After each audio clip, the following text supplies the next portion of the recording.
If you knew what your true yes was and what your true no was in all areas of your life, would you be able to choose faster and easier? What futures would those choices create? Everyone is capable of connecting to their bodies in a way to have more exuberant and joyful living now and in the future. Now, here is your host of Choosing a Different Future with Siris.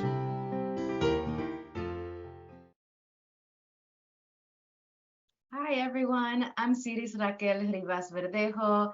Thank you everyone for listening in today. Today's topic is being a space of possibility with men.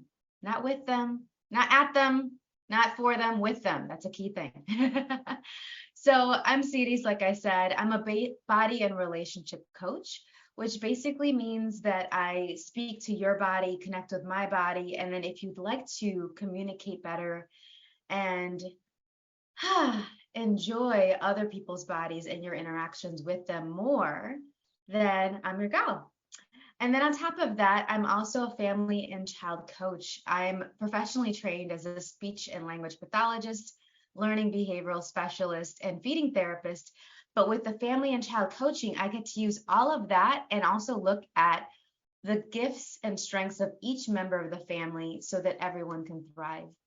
And then lastly, I'm the creator of the Living and Dying Body process, an energetic body process that includes a lot of different hand movements and activating different energies within bodies so that you have exuberant living your way.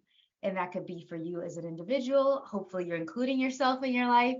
And then also with other people, which is going to be right on theme today in our discussion about being a space of possibility with men. We have some upcoming events I want to make sure that you know about.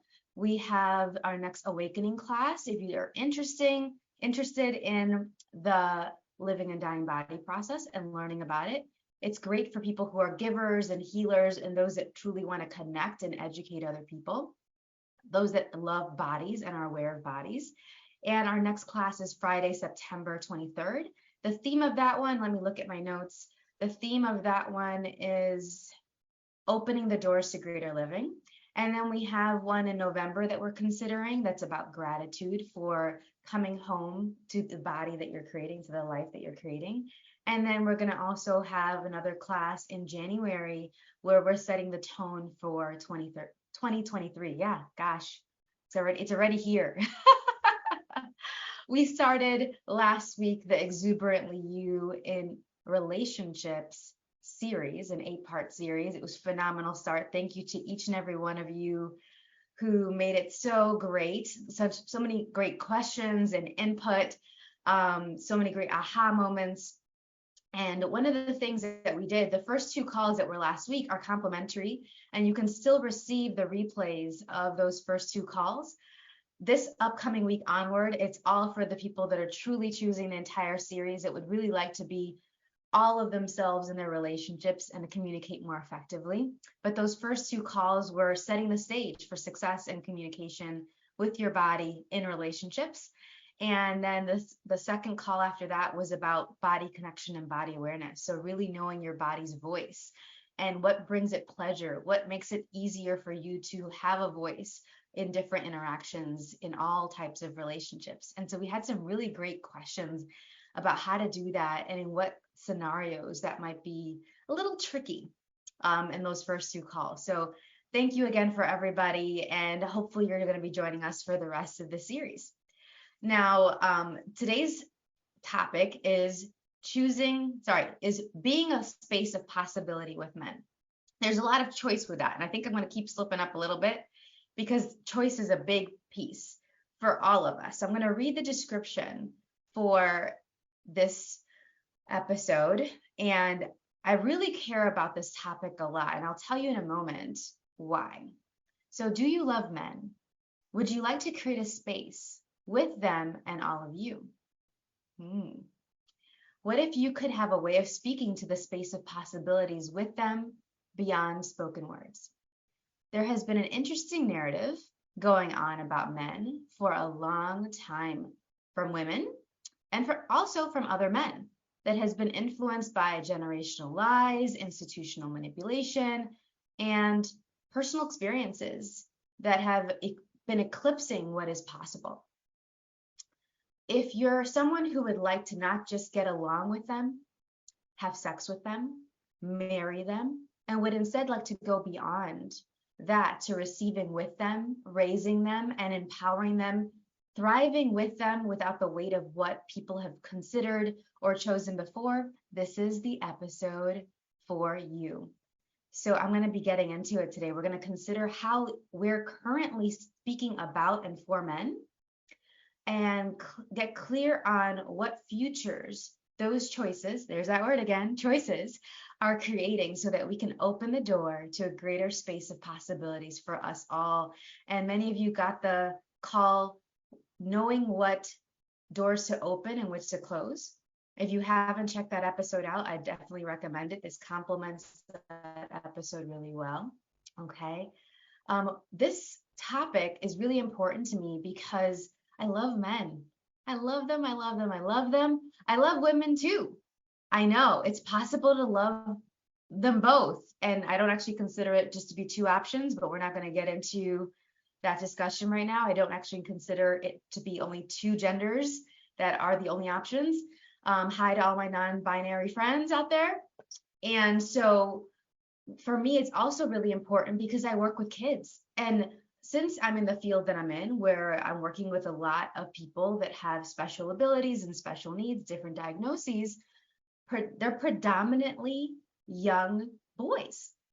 These diagnoses occur in young boys more than young girls. I definitely have young girls on my caseload as well.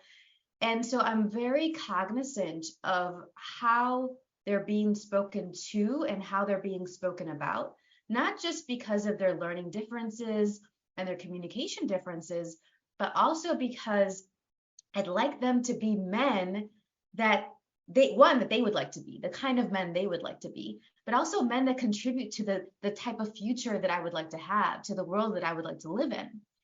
And so if we're aware of how we speak about them and with them, we actually get to contribute through our choices to those futures, to all those different infinite futures. I love that comment in the chat. Amazing. Yes, our choices can be really amazing. We're really powerful with this. So I'd really love to acknowledge a really good friend of mine.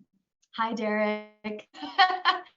I did not know that I was different with how I interact, how I talk about them, how I talk with them until probably my 30s. And I realized that it's also, I evolved in my journey with men as well, over, the decades and things like that. And one of the things that struck me was, I can't tell you how many times I would hear, wow, so you're really different.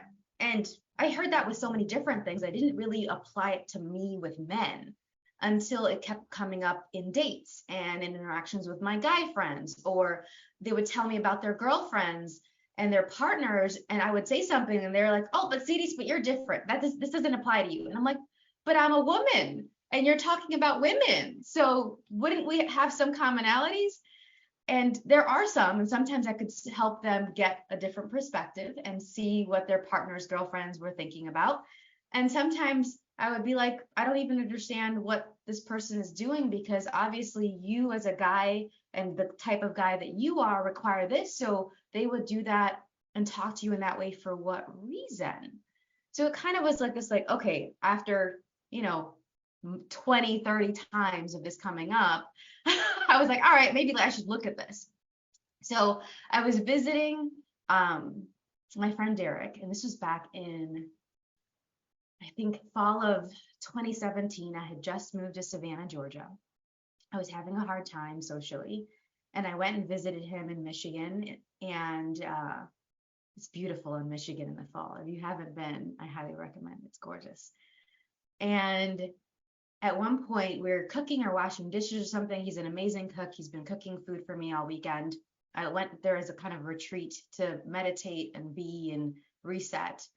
And he's been a good friend for years. And I turned to him and I was like, I'm not fishing for compliments. I'm just wondering, like, what do I contribute to your life? Like, I know I'm awesome. there's a lot to choose from.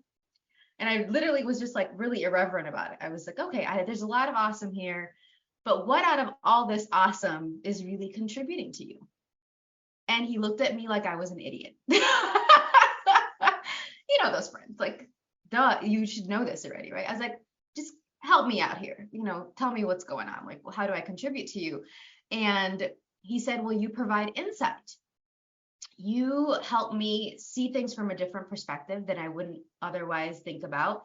You expose me to ideas and points of views that I wouldn't necessarily be exposed to if it wasn't for you. You help me talk things through and you don't judge me. And I can't tell you how much I'm so grateful for that, because both a lot of men and women that are good friends of mine still judge me for my like idiosyncrasies, my little quirks.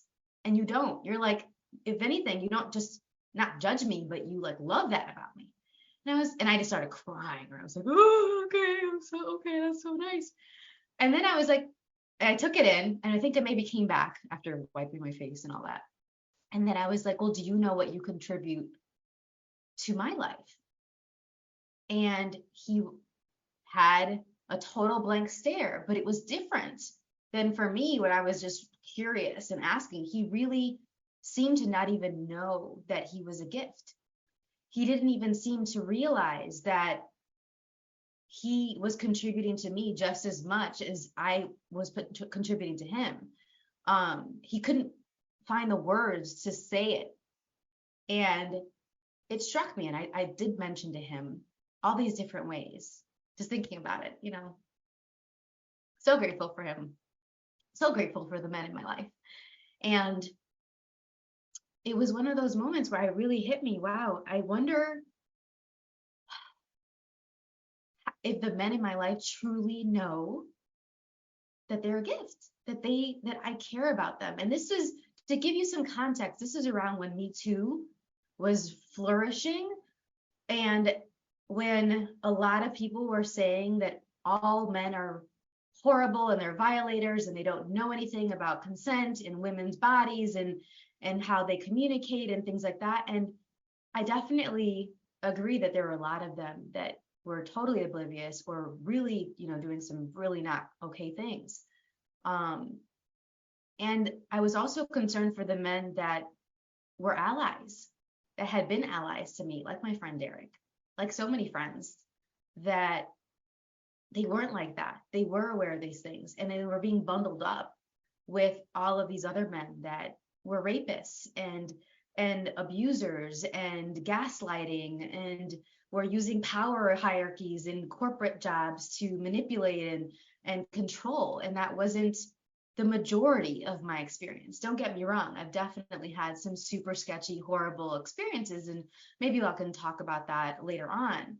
But I'd really like us to talk today about being a space of possibility. So if you're someone who is teaching men, if you're someone who's raising men, if you're someone who actually loves men, but maybe aren't quite sure of how to communicate with them effectively, this is going to be an episode that you really want to buckle up and lean into. Because I'm going to give you some really important tips that I've learned from a really different way of interacting with men that I did, with these men of my life. And I started to look at this. I started to look at, well, if I'd like to be a better mediator and I'd like to be a better lover and partner and friend, then I need to see how the men in my life already see me and see their lives and themselves and put myself in their position a little bit more. So I'm really excited about this conversation. I think that this is something that is really valuable to each and every one of us if we have men that we care about in our lives, and if we'd like to actually be a space with them that includes us and what is possible. So that's my cue for our first break. When we return, we will continue to discuss how to be a different space and of possibility with men. You're listening to Choosing a Different Future show with Siris, myself, Siris, on the Inspired Choices Network. When we return, we will continue to talk about being a space of possibility with men. We'll be right back. Most people haven't been taught how to listen and partner with their bodies in order to create lives that include clarity, pleasure, ease, and connection. Tuning in to Choosing a Different Future with Siris, you'll receive tools, inspiration, and resources on how to use your awareness of bodies and energy to your advantage. Siris is a family and child coach and therapeutic energy worker who will guide you to get clear and acknowledge what's brilliant, magical, and a gift about you.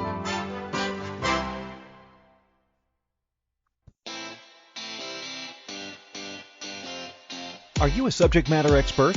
Are you here to share your expertise with an audience waiting to hear from you in only the way you can deliver? Are you ready to have your voice amplified across the airwaves? Inspired Choices Network has a global radio platform streaming to millions of people across the world. Professionally produced and supported by an accomplished team every step of the way, you can broadcast from anywhere in the world, knowing your voice matters, and we ensure it is delivered with ease and efficiency. Eager to hear your message, the world awaits. Contact us today to become an Inspired Choices Network radio host. Email becomeahost@inspiredchoicesnetwork.com.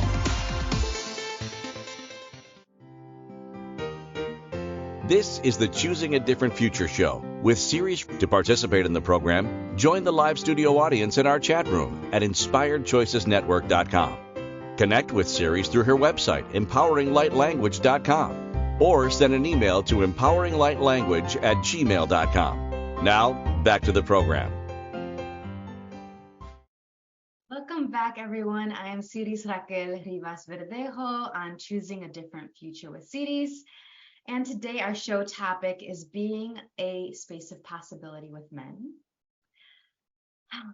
So before we went on break, we were discussing how there may be men in our lives that don't know they're a gift to us, and that we should really consider more and be aware of how we're talking about men and for men.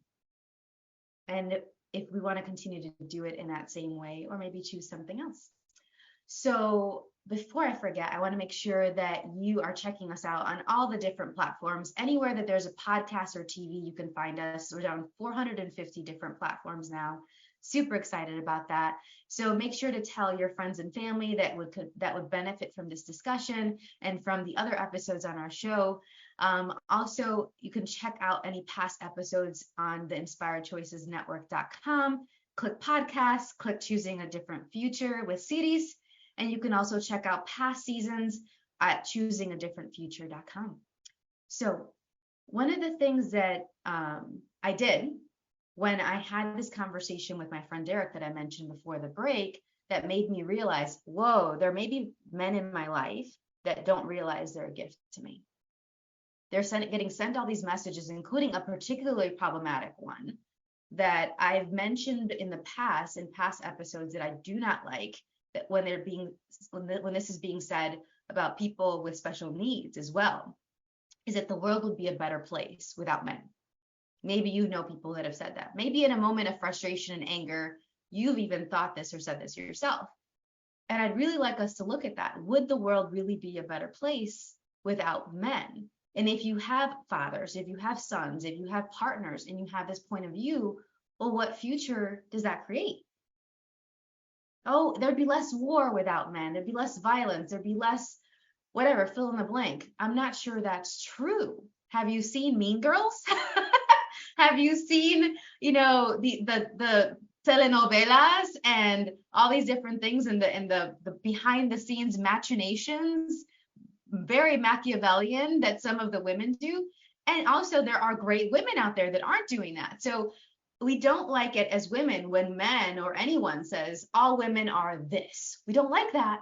And yet for some people, they don't have any problem doing the same thing to men. Oh, all men are this. Well, if that doesn't work for us, is that actually accurate for men? And I don't believe it is. So what I went and I did is I wrote a letter to about 20 different men in my life. And more than half of them agreed to sit down and talk with me about what it was for them to be a man and our relationship. And it was great timing because it was around Thanksgiving, Christmas time. And I recorded it and I gave them the recording as like a gift, because we ended up having these beautiful, vulnerable conversations. And they got to ask me questions and I got to ask them questions that I had never asked and they'd never asked before. And it created this beautiful space. It's still something I think of with such fondness and that they still reference when we talk now. And it created and opened a door. Speaking of that, knowing what doors to open and what to close episode that we did before, it opened a door to us having a greater connection, us trusting ourselves even more individually and trusting each other. And then on top of that, it also allowed them to start seeing themselves differently and actually see that they are a contribution to not just me, but to the world. And for many of them, I didn't realize how much they needed that. And so it's this beautiful gift. So before you go ahead and you try to have these conversations with the men in your lives, and I definitely would recommend doing this, even if you've had maybe some of these vulnerable conversations before, I suspect you haven't asked the questions that I'm going to recommend for you to ask today. I'm going to just mention a couple, not too many. But before you go and you have these conversations, to be a space of possibility with them, certain things are required. You need to be willing to be vulnerable, like truly vulnerable with yourself and your body. If you haven't looked at how you connect with your body and your body's voice, definitely recommend the Exuberantly You in Relationships call series that we mentioned, or a consultation with me to know how you uniquely connect with your body and what your body's voice is, because everybody's voice is different. But this level of vulnerability that you actually get to perceive what is being said underneath the words and not relying on just the verbal. Because a lot of guys, they communicate through their bodies and through gestures and expressions, and they show vulnerability differently than women. But women, we're looking for how we show vulnerability. And so when we don't see that, we don't always recognize that the men in our lives are actually trying or being vulnerable with us. So when we're really willing to be vulnerable with our bodies, we start to expand and into our awareness more and realize, oh, wait, maybe there's a different space here and there is a different softening in this person's world, and he's trying to let me in, and I'm not giving him credit for that potentially. Some of us do give credit, okay? I'm very honored to have a lot of female friends, female identifying friends, and non-binary friends that recognize that not all men are any one way, and also recognize that there is a different space of possibility with them, that if we are willing to lean in and recognize, what am I going into this situation, this conversation, this event, what outcome am I looking for? That's the other thing. It's not just me that can be a different space of possibility with men. You can as well. And I can point to many other examples of other people that I know that are this. So I'm not an exception. My friends are an exception, and all of us can work on this and develop this. So if you go into a situation and you look at, well, what outcome am I looking for? And do I have any hidden agendas here? That's also a really important question, because a lot of us don't recognize that we may be going into a situation and we think that we're open to their point of view and their opinion, and maybe they are, but they don't realize that given how we are expressing ourselves, how we're asking the questions, what energy we're coming at them with. And then the third thing is we need to be aware of, and this is something that I learned from Michael Burnoff, as to how to frame it, because I knew this a little bit. And then I took some classes in the last couple of months with Michael Burnoff. And Michael, wherever you are in the world, hi and thank you.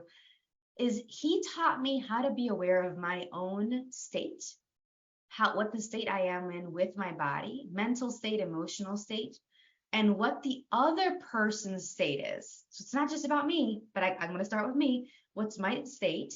And then also, what state is the other person in? Are they tired? Are they energized? Are they in a learning state? Are they in a really open, hey, how's it going state? Are they aroused? Are they distracted? I need to be aware of that and on both ends before I go into these different situations. And this takes practice, right? This is something that we're all can get better and better at. And so when you have these 3 key ingredients, you can go in and have these interactions that are more effective. You can communicate more effectively with them.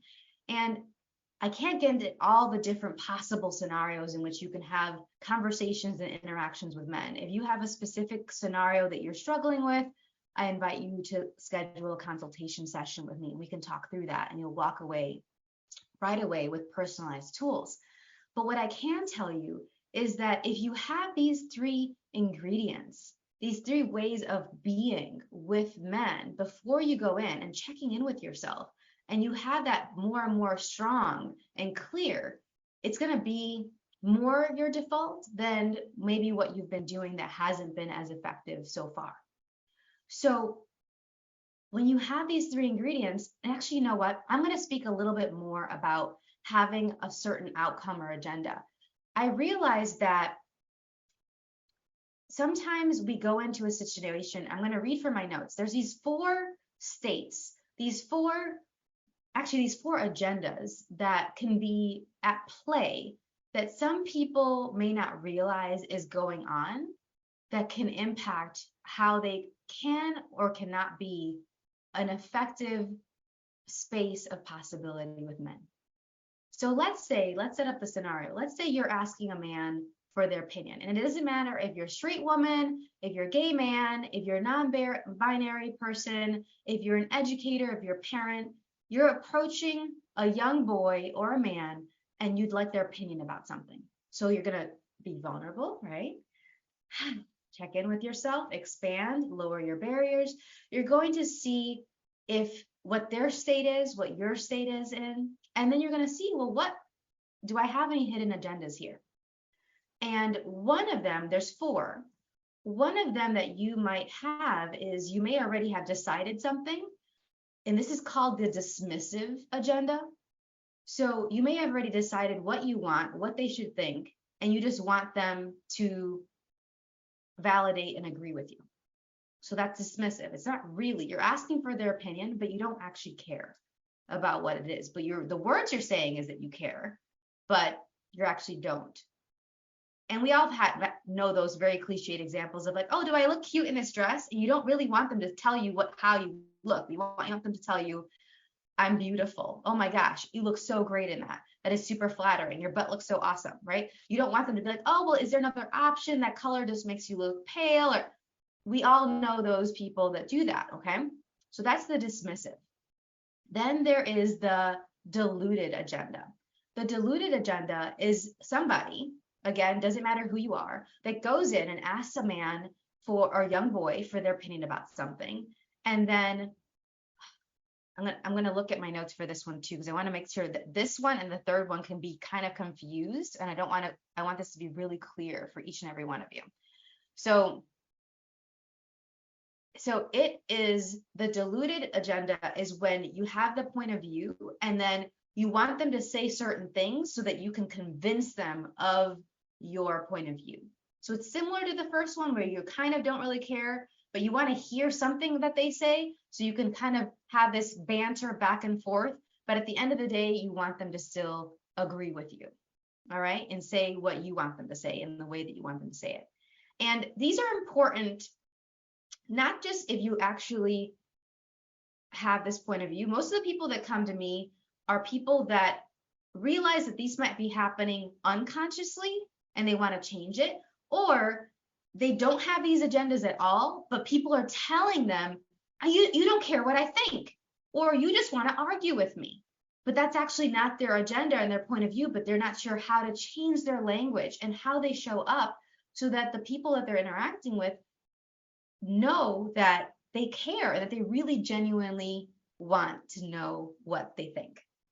And so this could be something that's actually running or a perceived agenda, okay? Let's stop there. Those are 2 out of the 4. Let's go into our next break, okay? We're going to talk a little bit more about this. It's time for our second break. When we return, we're going to talk more about these agendas that may be running that prevent us from having a space of possibility with men. You are listening to Choosing a Different Future with Siris, myself, Siris, on the Inspired Choices Network. When we return, we will continue to discuss being a space of possibility with men. We'll be right back. Most people haven't been taught how to listen and partner with their bodies in order to create lives that include clarity, pleasure, ease, and connection. Tuning in to Choosing a Different Future with Siris, you'll receive tools, inspiration, and resources on how to use your awareness of bodies and energy to your advantage. Siris is a family and child coach and therapeutic energy worker who will guide you to get clear and acknowledge what's brilliant, magical, and a gift about you.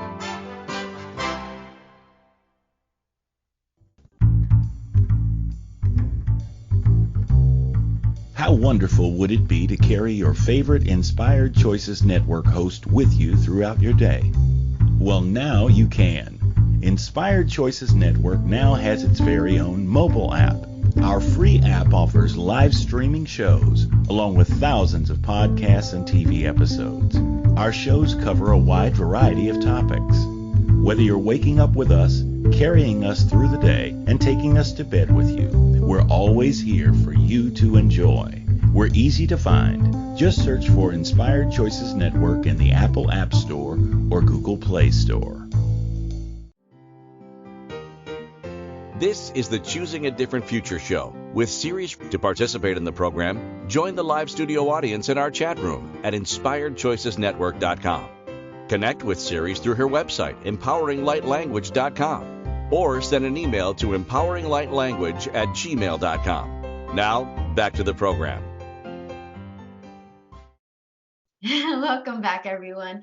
I am Siris Raquel Rivas-Verdejo on Choosing a Different Future with Siris. And today our show topic is being a different possibility, being a space of possibility. Yes, being a space of possibility with men. So before we went on break, we were talking about the different agendas that we might be having, hidden agendas even from ourselves, that might be running when we're trying to communicate and be a space of possibility with men. Some of these agendas are ones that are unconsciously running, and some of them may be what we've been told other people think is happening that isn't actually happening. But then we need to work on our communication, our language, and how we show up, the state that we're in when we're having these conversations with men, when we're having these interactions with them, so that they don't misconstrue what we'd like to create with them. Okay, so we talked about the first two. I'm going to just go over them really quickly. There is dismissive, which is when you've already decided what you want them to say and think, and you don't really care about their opinion. And then there's the diluted agenda, when you go into an interaction and you'd like to have what you consider a discussion, but you really just want them to agree with you over time. You're going to kind of wrangle them in and convince them of your point of view. And then there's the third agenda that may be running, or maybe you're sending out the message that this is your agenda when it may not actually be the case. And it's the elusive agenda. It's when you're genuinely interested in the man or young boy's point of view. And there may be a couple of reasons why he can't actually tell you what it is. Maybe he doesn't know yet what his opinion is yet. Maybe it's that he doesn't have a strong preference. It could also be that he's unsure that he can actually voice what his opinion is, perhaps because of past experiences with you or past experiences with other people. And so all of this can go on, but they are actually invested and they care, and they would like to give their opinion. They just might not be sure how to do that yet. That's the elusive one. Okay. And so the person that's asking is genuinely interested in that, but then these other factors may be at play.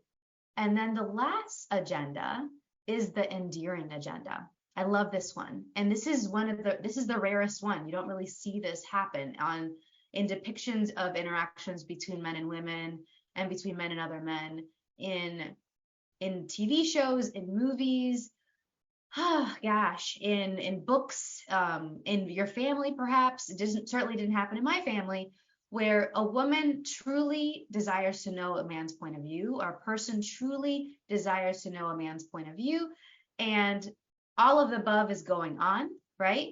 Where they may or may not know what their point of view is yet. They may not be sure of how to voice it. They may not have a strong preference. They may have difficulties with verbal expression, and the woman or person doesn't hold it against the man, doesn't hold it against the young man. Oh, he should be able to tell me what he thinks and feels.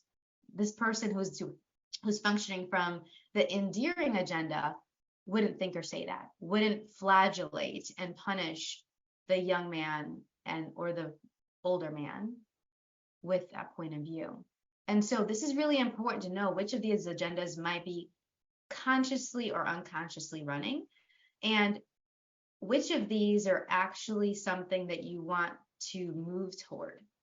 It's about building awareness. You need to know where you're coming from, and you need to know where they're coming from, because it may be that you're doing everything in your power, but they've had really tough situations before. And so I asked the men in my life these questions I'm going to tell you, and some really surprising things happened. And I invite you to ask some of these questions to the men that you love and care about, that you'd like to have a greater connection with in your life, and see what shows up. Remember the 3 ingredients that we talked about earlier in the episode that you need before you go and start these conversations, okay? So I asked exes. I called all of my exes, or messaged all of my exes, because some of them I didn't have their phone number anymore. I reached out to cousins, to my uncles, to my brother, to my dad, and I sat down with them and we talked at least for an hour each about the gift that they are in my life. And one of the questions I asked them was, so what was your first impression of me? Or what did you think when we first met? Maybe for my brother, because he's younger than me, like, what's your earliest memory that you have of me? And it was all over the board what they said. But it was for us to start in this place of like, hey, let's start at the beginning. Like, this conversation can be a new beginning for us. And it was really lovely to hear some things that I hadn't even considered before. Like, oh, I thought you were a bitch, or I thought you were really powerful, or I knew you were definitely somebody I needed to know. My dad said, from the moment you showed up, I knew my life was going to be different and that you were going to shake up the world. And I was a little scared of you. By the time you were 2, I was scared of you. And I was like, I didn't know that. I didn't know that my dad was scared of me. It's not a small thing to hear that, you know? I heard my brother talk about how I had his back and was an additional parent to him when we were growing up, and that I was somebody that he could always go to, and that he could talk to me about anything. And that means a lot, right? We're still very, very close, and I just freaking love him. And so that was one question I invite you to play around with. What was your first impression of me? What did you think when we first met? Or what's your earliest memory? And then I asked, so what have I added to your life? And some mentioned what my friend Derek that I talked about earlier said about insight. Some people was a safe space, a haven. Some people was, an adventure buddy. Some people was like, if I needed to get shaken up and get out of my head, I know that you'll do that. Someone was told me about, it's something like, how did they phrase it? It was like, I need someone to call me out on my BS and my baloney, you'll do that because you're always really honest and forthright, which also means a lot to me. And then also that it mentioned things like, you help me see a different perspective, which is something that Derek had mentioned. But on top of that, it gives me hope. When I interact with you, it gives me hope that I'll be able to find a woman that I have a romantic connection with, because this person, I don't have a romantic connection, that I have a romantic connection, but that doesn't judge me and that receives all of me like you do. And I know that whatever happens, you are my girl. And this is a good friend of mine that we've been friends since we were like 18 years old. And he says, with every important relationship in my life, there's always this moment where I have to explain, who is this girl, Siris? and I had no idea. And so he was saying, yeah, I have to tell them about us and our unique dynamic and what a gift you are to me. So then for each of the men, I say, so what do you think you've added to my life? What do you think you've added to my life?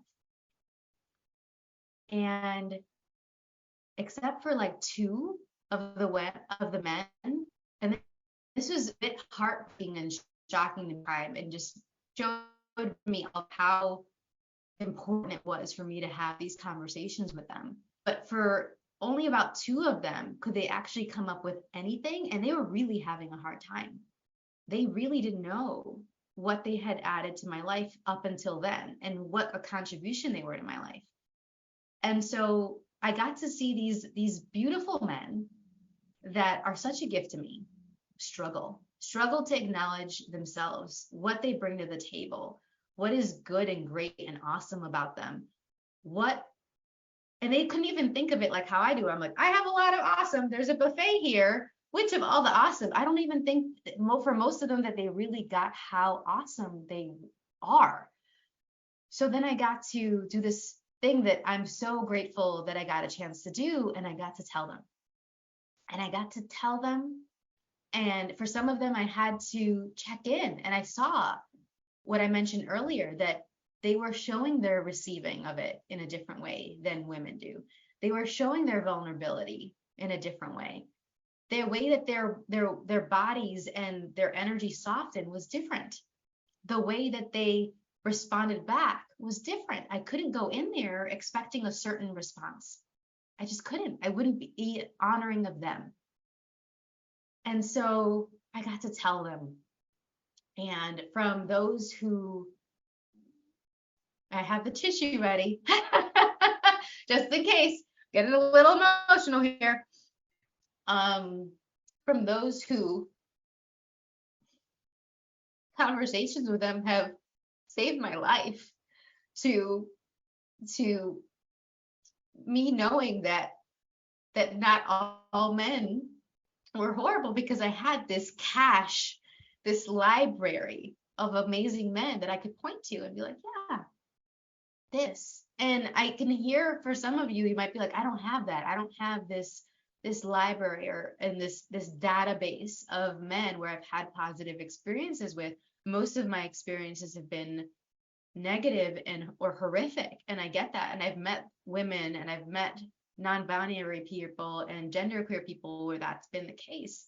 And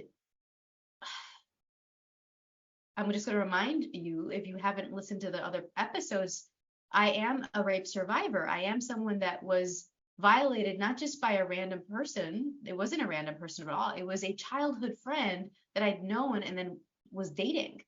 And someone I'd known since I was 5 years old that I entrusted everything to.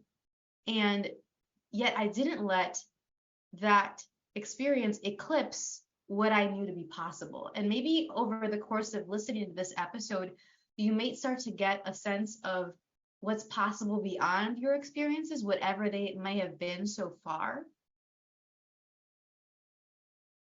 There is more possible.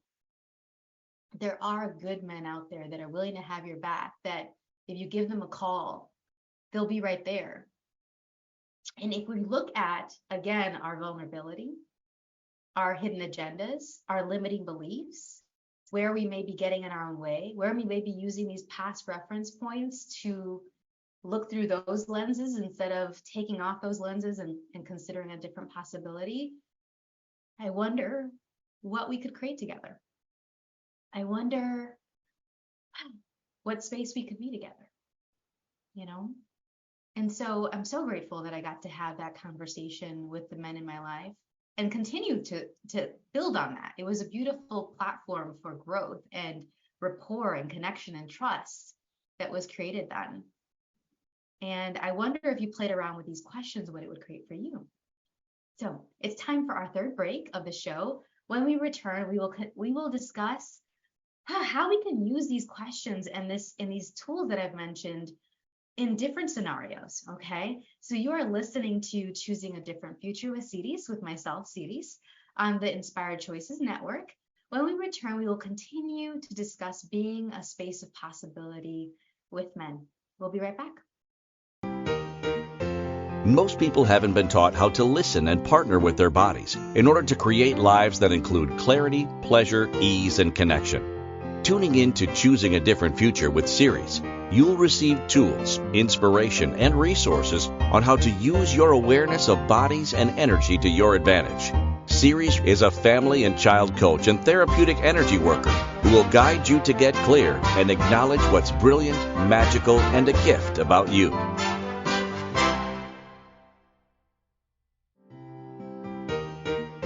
This is the Choosing a Different Future show with Siris. To participate in the program, join the live studio audience in our chat room at inspiredchoicesnetwork.com. Connect with Siris through her website, empoweringlightlanguage.com, or send an email to empoweringlightlanguage@gmail.com. Now, back to the program. Welcome back, everyone. I am Siris Raquel Rivas-Verdejo on Choosing a Different Future with Siris. And today our show topic is being a space of possibility with men. Before the break, we are talking about these different hidden agendas that may be going on that may prevent us from having a space of possibility with men that actually creates the futures we truly like to have with them. And we also discuss this crazy, different, weird thing that I did to talk to the men in my life that I love and care for, from exes to family members to dear friends of mine, that gave me a lot of really great awareness about where men are coming from and how I can be the space I'd like to be with them, and for them to know that they're a gift to me and to the world, that the world is actually better with these men in them. Not all men, but yes, there are a lot more men that it's better that the world is with, that the better that the world has them in it than not.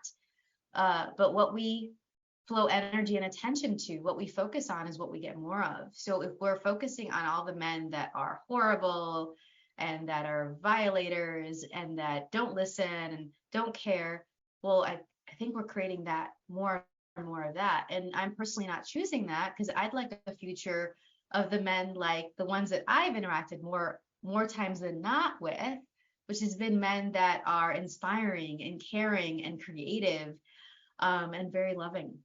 And so I want to go into how we can use the questions that I mentioned before the break and some of these other ways of being with men in different scenarios. So let's say you have family members that you would like to have a space of possibility with.